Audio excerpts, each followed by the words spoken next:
हमारे एक बहुत बड़े बुजुर्ग थे, उनका नाम था हमज़ा आइनी। उनके पास एक पंडित जी आए और पंडित जी ने कहा कि हज़रत साहब एक मसला पूछना है। अल्लामा हमज़ा आइनी मारवी से कहा एक मसला पूछना है। बोले आपके यहाँ ये अक़ीदा है तकदीर का कि दाने दाने पे लिखा है खाने वाले का नाम, तो ये बताइए कि इस दाने पे किसका नाम लिखा है। वो बहुत बड़े वली थे, साहिब कश्फ थे।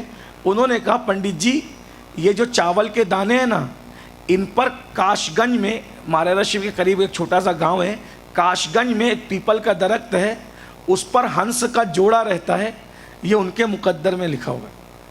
पंडित जी ने एक मुसलमान वली का मजाक उड़ाने के लिए एक हंसी ली और उसको डाल लिया मुंह में।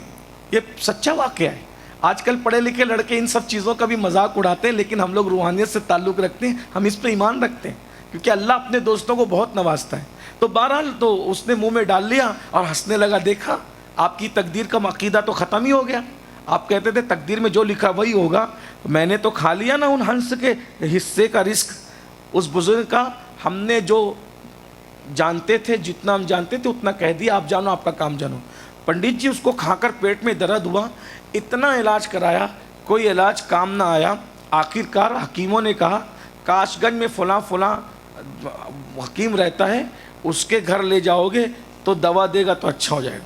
उसको बैलगाड़ी पे डाला पंडित जी को, और पंडित जी बैलगाड़ी पे डाल करके पेट में तकलीफ थी, तड़प रहे थे, ले जा रहे थे। काशगंज आया, वहाँ पर पंडित जी को उल्टी हुई, चावल के दाने निकले और उसके बाद हंस का जोड़ा नीचे आया और उन्होंने चुक करके वापस ऊपर चले गए।